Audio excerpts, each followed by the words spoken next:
Hello दोस्तों, एक बार फिर से आपका अपने YouTube channel Shiv Ganesh academy पर स्वागत है। और आज मैं एक हिंदी की क्लास लेकर आया हूँ, बहुत ही स्पेशल वाली, बहुत ही मज़ेदार टॉपिक है हमारा। जिस टॉपिक का नाम है छंद। छंद किसे कहते हैं और ये कितने प्रकार के मिलते हैं। इन्हें जो इनका निर्माण था वो कौन से मुनि ने करा था और कौन से हमारे वेद से मिलते हैं, इसके बारे में एक एक करके नॉलेज बताऊंगा। और फिर मैं बताऊंगा आपको कि चरण किसे कहते हैं, प्रथम और तीसरे चरण को क्या कहते हैं, दूसरे चौथे चरण को क्या कहते हैं, और एग्जाम में किस प्रकार से हमारे जो है क्वेश्चन आते हैं। सबसे पहले ये है, हमें पढ़ने के साथ साथ ये भी देखना होता है कि एग्जाम में हमारे किस तरीके से क्वेश्चन पूछे जाते हैं। तो आइए चलते हैं, छंद किसे कहते हैं। तो छंद की बात करूं, बहुत ही मजेदार टॉपिक है, आप ध्यान से पढ़ना और हमारी वीडियो को इसे पूरी वीडियो हमारी लास्ट तक देखना, बहुत ही ट्रिक के साथ बताऊंगा मैं। तो बात करें छंद की, तो ये हमारा छंद। तो छंद शब्द, छंद शब्द, छद, छंद शब्द, ये हमारा छंद है। छंद शब्द छद धातु से मिलकर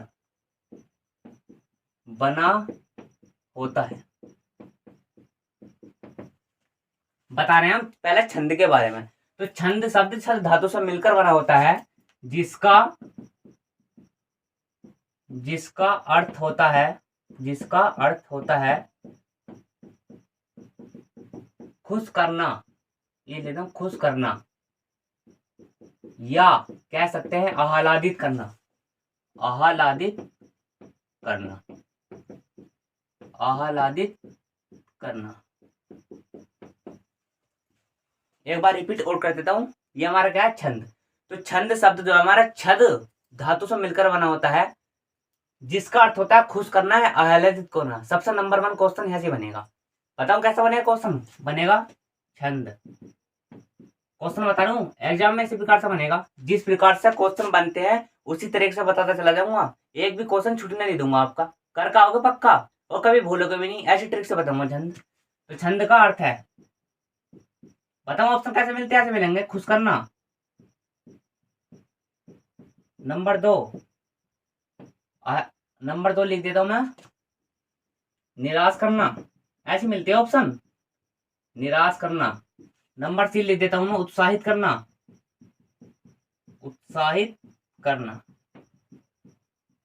नंबर 2, नंबर हमारा 4, नंबर पहला ऑप्शन लिया हमने खुश करना, नंबर 2 निराश करना, और नंबर 3 क्या है, उत्साहित करना, और नंबर 4 कोई से भी ले सकते हो आप, विस्तार करना है, या कुछ भी ले सकते हो आप, विस्तार करना, या तो लिख देते हैं हम दुखी करना। नंबर 4 हमने ऑप्शन लिया दुखी करना, दुखी करना। ऐसे ऑप्शन मिलते हैं एग्जाम में। तो हमने क्या बताया था आपको, छंद का क्या अर्थ होता है, खुश करना, या ऑप्शन ये भी था आह्लादित करना। अब बताते हैं इनके बारे में। सबसे पहली बात, छंद किससे मिलकर बना, छंद धातु से मिलकर बना, जिसका अर्थ है खुश करना है, आह्लादित करना। छंद का दूसरा नाम, तो छंद का दूसरा नाम जो है वो क्या है, पिंगल। ध्यान रखना, आता है एग्जाम में, छंद का दूसरा नाम क्या है, तो छंद का दूसरा नाम है पिंगल। इसका दूसरा नाम क्या हमारा, पिंगल है। अब पिंगल क्यों बना, ये आचार्य हमारे जो ऋषि मुनि थे उनके नाम पर, उनका जो नाम था हमारा पिंगल था, आचार्य पिंगल। तो उनके नाम पर जो हमें छंद का प्रयोग किया गया है, कैसा कैसा प्रयोग किया गया है और किस किस आधार पर इनका छंदों का प्रयोग किया गया है, तो वो किसने बताया था, आचार्य नाम का जो पिंगल थे उन्होंने बताया था, ये आचार्य पिंगल है। तो इसलिए छंद का दूसरा नाम हमारा क्या है, पिंगल है। ध्यान रखना, एग्जाम में आता है कि छंद का दूसरा नाम क्या है, पिंगल है, डिंगल है, ऐसी 4 ऑप्शन मिल जाएंगे। तो कौन सा दूसरा नाम हमारा, पिंगल है। इसके बारे में हमें पहले छंद के बारे में नहीं पता था, लेकिन जैसे जैसे आगे हमारी जो है हिंदी का विकास होता रहा, तो वैसे ही इन्होंने आचार्य पिंगल ने बताया कि छंद जो है, ये छंद नाम की भी कोई धातु या शब्द होते हैं। ठीक है, तो छंद का दूसरा नाम हमारा क्या है, पिंगल है। अब बात करते हैं हम, किसकी बात करेंगे अब, छंद के प्रकार की। तो छंद के प्रकार की बात करो तो छंद हमारे 3 प्रकार के होते हैं, छंद हमारे 3 प्रकार के होते हैं। नंबर 1 वर्णिक छंद, मेरी आवाज धीरे ध्यान से सुनना, आप लिख के भी बताऊंगा और बोल के बताऊंगा। तो छंद की बात करें तो छंद 3 प्रकार के होते हैं, वर्णिक छंद, मात्रिक छंद, मुक्तक छंद। मुक्तक छंद को हम पढ़ते नहीं है, उसमें एग्जाम में नहीं आते हमारे क्वेश्चन, जहां जहां से टॉपिक ये कह सकते हैं क्वेश्चन बनेंगे वो बताएंगे हम आपको। तो कितने प्रकार के, 3 प्रकार के, वर्णिक छंद, मात्रिक छंद नंबर 2, और नंबर 3 हो गया मुक्तक छंद। मुक्तक छंद को हम पढ़ेंगे नहीं। तो सबसे पहले बताऊंगा मात्रिक छंद। मात्रिक छंद में 3 प्रकार के होते हैं, ये पढ़ूंगा आपने, नंबर 1 हो गया सममात्रिक छंद, सममात्रिक छंद। सममात्रिक छंद। तो जिन छंदों के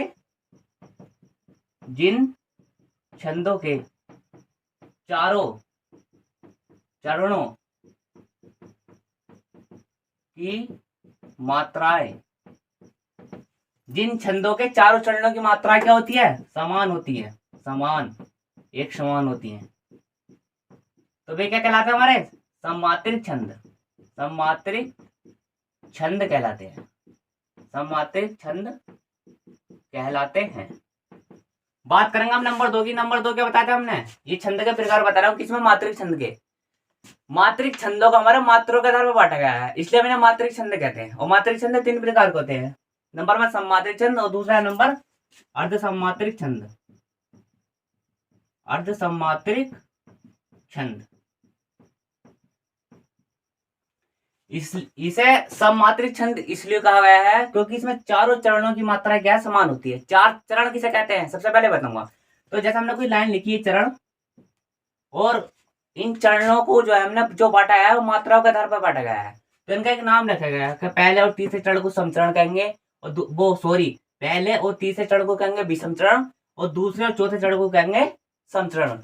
2 और 4 कैसी है? सम संख्याएं हैं, तो हम कैसे बताएंगे? समचरण, ये कह सकते हैं सममात्रिक, और दूसरे चौथे को कहेंगे विषम मात्रिक।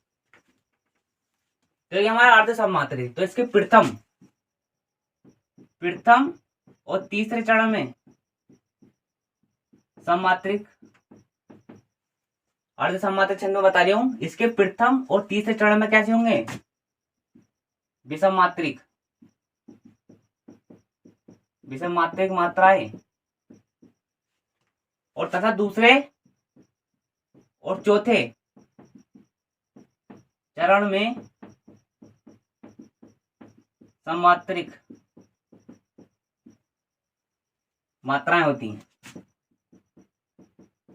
सममात्रिक मात्राएं होती हैं, मात्राएं।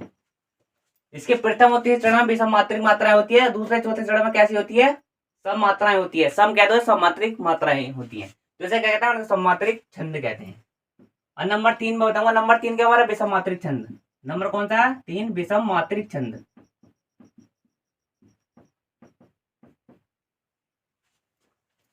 नंबर 3 हमारा विषम मात्रिक छंद।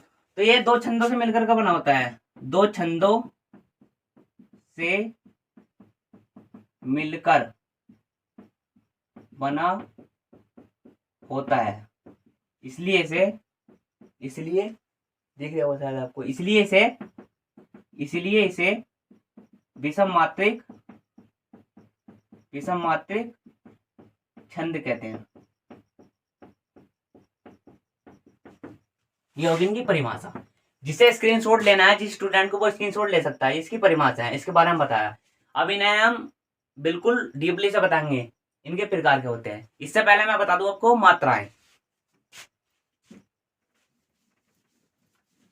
इससे पहले बता देता हूं मात्रा के बारे में। मात्राएं भी इंपोर्टेंट है इसमें। तो मात्राएं किसे कहते हैं? किसी वर्ण या ध्वनि की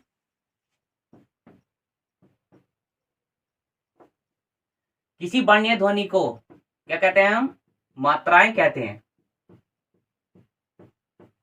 किसी वर्ण या ध्वनि के समूह को, मात्राएं किसे कहते हैं? किसी वर्ण या ध्वनि के समूह को क्या कहते हैं? मात्राएं कहते हैं। मात्राएं कहते हैं।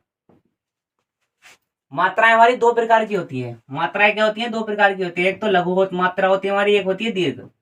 दीर्घ को ये लिख देता हूं, दीर्घ को ऐसे से दर्शाता हूं। इसे हम 2 मानेंगे, दो मात्रा है। और लघु को वंश है, ये हमारी एक मात्रा होंगी। कैसा कैसा मात्रा लेंगे वो बताऊंगा। अब आते हैं इसके बारे में डीपली करके कि छंद किसे कहते हैं, और वर्बे सममात्रिक छंद है या अर्ध सममात्रिक। ये हमारे छंद, ये आते हैं एग्जाम में 99% एग्जाम में, चाहे समूह ग का हो, क्लर्क का हो, स्टेनो हो, या यूपी लेखपाल की जो वैकेंसी आई है हमारी, उसकी भी एग्जाम डेट आने वाली है, उसके लिए बहुत ही इंपॉर्टेंट है छंद। 99% एग्जाम में से इसी में ही आगा, छंद में से अगर क्वेश्चन बनेगा तो। 1 से 2 क्वेश्चन तो जरूर ही आने हैं। तो बात करें छंद, तो छंद क्या बताया था हमने, 3 प्रकार के, अर्ध सम्मात्रिक, दूसरा सम्मात्रिक और तीसरा विसम्मात्रिक। और इसके बारे में हमने परिभाषा भी दी थी, एक बार परिभाषा और बता देता हूँ। अर्ध सम्मात्रिक की बात करें तो जिन छंदों के प्रथम और तीसरे चरण की मात्राएं समान हो तथा दूसरे और चौथे चरण की मात्राएं समान होती है, वो क्या कहलाती है, अर्ध सम्मात्रिक छंद कहलाए जाते हैं। और सम्मात्रिक छंद की बात करें, जिन छंदों के चारों चरणों की मात्राएं समान होती है, वो क्या कहलाए जाते हैं हमारे सम्मात्रिक छंद। और विषम मात्रिक छंद, इस नंबर 3 विषम मात्रिक इसलिए कहा गया है क्योंकि यह 2 छंदों से मिलकर बना होता है। तो विषम मात्रिक छंद इसलिए कहा गया है। नंबर 1 अर्ध सम्मात्रिक, नंबर 2 सम्मात्रिक, नंबर 3 विषम मात्रिक छंद। तो बात करो नंबर 1 दोहा, ये हमारा दोहा। तो इसके प्रथम, यह लिख रहा हूं मैं शॉर्ट में, प्रथम और तीसरे चरण में 13 मात्राएं और दूसरे और चौथे चरण में 11 मात्राएं होती हैं। इसमें दोहे में ध्यान रखना है। बात करो से याद कर कैसा करना है, तो हम ट्रिक बताएंगे थोड़ी सी। दोहा यहाँ बता रही हूँ, दोहा, दोहा में से है को निकाल दो, दोहा में से ये मैंने है निकाल दिया ऐसी, तो है को से उल्टा कर दिया, 3 है को मैंने क्या कर दिया, उल्टा कर दिया। ट्रिक बता रही हूँ, एग्जाम में जैसा रहता है कि दोहा में कितनी कितनी मात्राएं होती हैं, तो प्रथम और तीसरे चरण में 13 मात्राएं समान होती हैं तथा दूसरे और चौथे चरण में 11 मात्राएं, ये भी क्या होती है, हमारी समान होती हैं। तो दोहे में से मैंने है को निकाल दिया, है को जब उल्टा करा तो 3 आ गया, तो 3 से क्या हो गया हमारा 13। याद करने की ट्रिक है ये सब। पहले और तीसरे चरण में 13 मात्रा है, दूसरे चौथे चरण में 11 मात्रा है। बात होगी खत्म। और सोठे की बात करूं तो दोहे का उल्टा होता सोठा। अगर हमारा दोहा याद हो गया तो इसके साथ साथ हमारा सोठा भी याद हो जाएगा। तो दोहे का जो उल्टा हमारा वो क्या है, सोठा। तो इसमें कितनी कितनी मात्रा होती है, 11 मात्रा है और 13 मात्रा है। ये इसके उल्टा होती है, ये एक दूसरे के विपरीत हैं, ये और ये एक दूसरे के विपरीत होती है। दोनों में से हमने है को निकाला, है को उल्टा कर दिया। तो प्रथम और चरण में 13 मात्रा है और दूसरे चौथे चरण में 11 है। फिर इसका उल्टा हमारे खट ध्यान हो जाएगा, दोहा का उल्टा क्या है, सोठा। तो इसमें 11 मात्रा है, इसका उल्टा कर दिया, और इसमें दूसरे चौथे चरण में 13 मात्रा है। दोनों याद हो गए कंप्लीट। सब ट्रिक हैं, बिल्कुल ऐसे बता दूंगा, क्लास कोई और लेने की जरूरत भी नहीं पड़ेगी आपको। अब बात करो बरबे की, तो इसमें भी इसके प्रथम और तीसरे चरण में क्या होंगी, 12 मात्रा है। और यही मैंने परिभाषा में बताया था आपको, अर्ध सम्मात्रिक छंद में इसके प्रथम और तीसरे चरण में मात्राएं समान और दूसरे और चौथे चरण में क्या है, मात्रा समान होती है, इसलिए तो अर्ध सम्मात्रिक कहा गया है। बात करो सम्मात्रिक की, तो अर्ध सम्मात्रिक सम्मात्रिक में यही तंत्र है, सम से बना समान। इसके चारों चरणों की मात्राएं क्या हमारी समान होती हैं और इसमें क्या है, समान नहीं होती हैं।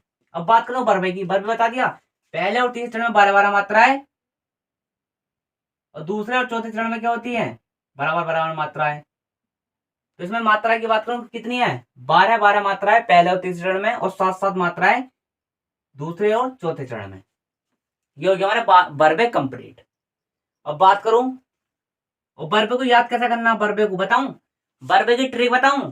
बरबे में से रह निकालो आप, इस बरबे में से रह निकाल दो, रह, ये जो हमारा क्या है, 2 है, 2, तो 2 से क्या हो गया हमारा 12, 2 से क्या हो गया 12। बरबे में से रह को निकाल दिया हमने, तो रह को हमने क्या, रह को जब निकाल दिया तो अंक गणित में क्या कहते हैं, ये गिनतियों में क्या कहते हैं, 2, तो 2 से बन गया 12, तो ये हो गया 12 है। प्रथम और तीसरे चरण में 12 मात्रा है, दूसरे चौथे चरण में 7 मात्रा है। और उलाला की बात करूं तो ये आपको ध्यान रखना है, ठीक है। तो इसकी प्रथम और तीसरे चरण में 15 मात्राएं और दूसरे और चौथे, आई भी लिख रहा हूँ, आई भी कहते हैं 4 गुणों अंकों में, तो दूसरे और चौथे चरण में क्या होती है, 13 मात्राएं होती हैं। ये हो गया हमारा पूरा अर्ध सम्मात्रिक कंप्लीट। अर्ध सम्मात्रिक इसलिए कहा गया है क्योंकि इसमें 4 चरणों की मात्राएं समान नहीं होती हैं। प्रथम तीसरे चरण में मात्राएं समान और दूसरे चौथे चरण में मात्राएं समान, कंप्लीट। अब नहीं भूलोगे तुम। अब बात करता हूँ सम्मात्रिक छंदों की, तो हमने परिभाषा बताया था जिन 4 चरणों की मात्राएं समान होती हैं। तो बात करूं पहले की चौपाई की, ये हम बता देते हैं। तो सम्मात्रिक में कौन कौन से हमारे छंद आते हैं, एक तो आता है चौपाई, रोला, गीतिका, हरिगीत के। चौपाई में से, चौपाई से आप ध्यान रखो, चारपाई होती है, तो चौपाई से ध्यान रखो। अब चारपाई, तो चारपाई हमारी क्या आती है, वर्गाकार होती है। वो चारपाई हमारी जो है लगभग अप्रोक्सीमेट वर्गाकार होती है। तो जब हम वर्गाकार से होता है वर्ग, जब वर्ग निकालेंगे, जैसे चौपाई में से हमने 4 निकाला, चौपाई कहते हैं चारपाई को, चारपाई कैसे होती है, वर्गाकार, तो हमने चौपाई कहते हैं 4, चौपाई में, चौपाई को हम कह सकते हैं 4। जब 4 का तुम वर्ग निकालो क्या जाएगा 16। 4 का जब वर्ग निकालो क्या जाएगा 16। चौपाई से ध्यान रखो 4, चौपाई से ध्यान रखो 4। और चौपाई कैसी होती है हमारी 4 पाई वर्गाकार, तो इसका हमने वर्ग कर दिया 16। तो सममात्रिक छंद में कौन सा हमारा चौपाई, तो इसमें कितनी कितनी मात्रा होती है 16 16 मात्रा होती है। और चारों चरण, जैसे एक चरण ये हो गया, एक चरण ये हो गया, एक चरण ये हो गया, लाइन पंक्ति लिखी होंगी और एक पंक्ति ये होगी, तो इसमें जो है हमारी चारों चरणों में क्या मात्राएं हमारी समान होंगी। तो इसमें जो है 16 16 मात्राएं होंगी हमारी चारों चरणों में, इसमें अलग अलग थी। बात करें रोला की, तो इसमें क्या है हमारी चारों चरणों में 24 24 मात्राएं होती हैं रोला में। और गीतिका, गीतिका की बात करूं 26 26 मात्राएं होती हैं। गीतिका की बात करूं तो इसमें क्या है 26 26 मात्राएं होती हैं। और हरी गीतिका में कितनी मात्राएं होती हैं 28 28 मात्राएं होती है प्रत्येक चरण में। इसे याद कैसे करना है, तो चौपाई से बताया हमने, चौपाई से ध्यान रखो 4 और चौपाई से ध्यान रखो 4 पाई। 4 पाई कैसे वर्गाकार, तो 4 का वर्ग करेंगे 16, तो 16 16 मात्रा होगी सब मात्रा में। बात करें रोला, तो रोला में क्या होती है 24 24 मात्राएं, कुछ को ऐसी करना है याद और कुछ भी ट्रिक है। और गीतिका की बात करें तो गीतिका में 26 26 है। और गीतिका से आप ध्यान रखो हरी गीतिका, जब आपको गीतिका ध्यान आएगा तो हरी गीतिका भी ध्यान आएगा। तो ये कैसी सममात्रिक है, तो इसमें कैसी गीतिका में 26 26 मात्रा है। और हरी इसमें 2 शब्द और जोड़ दिए, पहले था गीतिका तो इसमें 26 26 मात्रा है प्रत्येक चरण में, और हरी है और रह 2 शब्द जोड़ दिए, तो 26 और 2 28 हो गए, तो इसमें कितनी होगा 28 मात्राएं होंगी। सबसे पहला क्वेश्चन यही बनेगा दोहा। क्वेश्चन एग्जाम में ऐसे होगा दोहा है सममात्रिक छंद है, अर्ध सममात्रिक विसममात्रिक छंद है, तो आपको ध्यान खट जाएगा हमारा। दोहा से बना 3 13 13 मात्राएं हैं प्रथम तो प्रथम और तीसरे चरण में, तो कौन सा है अर्ध सममात्रिक छंद है, ऐसा आपको ध्यान रहेगा। और सममात्रिक की आपको ध्यान रहेगी अवश्य। चौपाई से 4 4 का वर्ग 16, तो कौन सी 16 16 मात्रा है। रोला में कितनी 24 24 मात्राएं प्रत्येक चरण में होती है। गीतिका में 26 26, और गीतिका से ध्यान रहेगा हरी गीतिका 2 है और रह 2 शब्द जोड़ दिए, 26 में कितना हो गया 28 28 मात्राएं। अब बात करते हैं विषम मात्रिक, तो विषम मात्रिक छंदों को इसलिए कहा गया है क्योंकि 2 छंदों से मिलकर बने होते हैं, कुंडली और छप्पे। एग्जाम में आता है कुंडलियां हैं सममात्रिक अर्ध सममात्रिक विषम मात्रिक, तो कुंडलियां क्या हमारी विषम मात्रिक है, 2 छंदों से मिलकर बनी होती है। तो कौन कौन से छंदों से मिलकर बनी होती है, यह एग्जाम को अगर थोड़ी डीपली, अगर क्वेश्चन ज्यादा डीपली पूछना होगा तो ये पूछ लेगा कुंडलियां किन किन छंदों से मिलकर बनी होती है। दोहा प्लस रोला, रोला प्लस उलाला, ऐसी 4 ऑप्शन दे देंगे। तो कौन कौन से शब्द हमारे दोहा प्लस और रोला से मिलकर के बनी होती है, ठीक है। अब बात करें छप्पा छप्पे की, तो ये छप्पा क्या हमारा रोला प्लस उलाला, इनसे जो है छप्पई मिलकर के बनी होती है। ये हमारा ये हो गया हमारे छंद, कंप्लीट हो गया हमारे ट्रिक के साथ। अब बात करते हैं एक पंक्ति, ये कह सकते हैं 4 लाइन, चरण किसे कहते हैं, और उसमें मात्रा बताऊंगा मैं आपको, मात्रा किस प्रकार से लगानी है। पहली बात तो मात्राएं लगाने एग्जाम में नहीं आएंगी 99%, डायरेक्ट या तो मात्राएं आ जाएंगी या इसमें से कोई सा दे देगा। एग्जाम्पल रोला है सममात्रिक अर्ध सममात्रिक विसममात्रिक है, आपको ध्यान रखना रोला कैसा सममात्रिक छंद है। अगर इससे संबंधित ये छंद की क्लास यहीं पर समाप्त होती है, लेकिन इससे पहले समाप्त होने से पहले मैं आपको बताऊंगा मात्राएं कैसे लगती हैं, लघु और दीर्घ में जो बताई थी हमने। बाई चांस 99% तो इसमें से ऐसे पूछेगा, लेकिन 1% जो हमारा बच रहा है वो ही बताऊंगा मैं, पूरा 100 के 100% दूंगा आपको। तो आइए चलते हैं मात्राएं कैसे लगती हैं, ये सीखेंगे अब हम मात्राएं लगाना। तो मात्रा बताते हैं किसी वर्ण या ध्वनि के समूह को कहते हैं मात्राएं। मात्राएं हमने बताई थी 2 प्रकार की, लघु और दीर्घ। इसमें बताएंगे मात्रा कैसे लगाते हैं अगर एग्जाम में दोहा हमारा कोई रहता है। तो देखो पहले एक से, ये हमारे वो है शब्द, तो ए आ जाए या ई आ जाए, ऊ आ जाए, ये रह जाए, वर्ण जाए ये हमारे, तो क्या जाए मैं एक से दर्शाएंगे। और ये अगर बड़ा आ बड़ा ई बड़ा ऊ बड़ा ऊ, तो हम कैसे बनाएंगे मात्राओं को 2 से दर्शाएंगे। कैसे दर्शाएंगे, ये हमारा एग्जाम्पल है। जैसे हमने कोई दोहा लिया, तो जय ये, तो जय को जब हम तोड़ेंगे तो जय और प्लस ए में तोड़ेगा, तो जब भी तो इसमें समय हो जाएगा तो क्या मिलकर बन जाएगा हमारा शब्द जय, यही होता है। तो इसमें जय, तो जय में भी कैसे लगेगी एक मात्रा है में भी एक मात्रा, और न ऊ, तो ऊ हमारा कौन सा छोटा है, तो इसमें भी क्या लगेगी हमारी एक मात्रा, तो छोटा वो लिख लेता हूँ है को, ये हमारे वो हैगा, तो छोटा वो हमारे यहाँ भी एक मात्रा लगेगी। माँ, तो माँ में क्या आ गया, तो बड़ा आ में हमारी क्या लगेगी 2 मात्रा लगेंगी, तो इसमें लगाया हमने 2, ऐसे लिख दे 2 लगा दूंगा, ऐसे से डिनोट करते हैं इसे 2 को मात्राओं को। तो न पे 1 और गैप है गया, गया पूरा पढ़ेंगे तो इसमें भी 2 हमारी मात्राएं होंगी, इसमें एक और छोटा ऊन, गुण में कैसे हो जाएगा एक और न में और सा आ मिल गया तो बड़ा आ मिल गया तो क्या बनेगा डैश, 2 मात्राएं गैर है, ये हमने 2 में मिलाया था। जय हनुमान ज्ञान गुण सागर, जय कपि स्त्री लोक उजागर, रामदूत अतुलित बलधामा, अंजनी पुत्र पवन सुत नामा। ये 4 चरण है हमारा, 1 चरण 2 चरण 3 चरण 4 चरण हमने मात्रा लगाई तो 2 4 6 7 2 9 10 11 12 और 2 14 तो 16 हमें जो है एक पंक्ति में 16 मात्रा होंगी। तो इससे ही हमें पता चल जाएगा, हमें 3 लाइनों को मात्रा लगाने की जरूरत नहीं है अगर एग्जाम पे कोई एग्जाम पे लगाता है तो एक मात्रा हमने जो है इस जो है पंक्ति में या दोहे में हमने एक पूरी लाइन पे या कह सकते हैं चरण पे हमने मात्रा लगाई तो हमने मिल गई एक पहले जो चरण में हमारी क्या है 16 मात्राएं हैं। तो हमने क्या बताया था 16 मात्रा किसमें थी चौपाई में। तो ये कौन सा छंद है हमारा चौपाई छंद, चौपाई छंद है हमारा, एग्जाम में मिलेंगे चौपाई छंद है, दोहा है, रोला है, क्या है तो हमारा कौन सा छंद है हमारा चौपाई छंद है। और सबसे लास्ट का हमारा बचा है बर्लिक छंद, बर्लिक छंद भी जाता है तो बर्लिक छंद भी बताऊंगा मैं आपको, बर्लिक छंद बताऊंगा मैं आपको।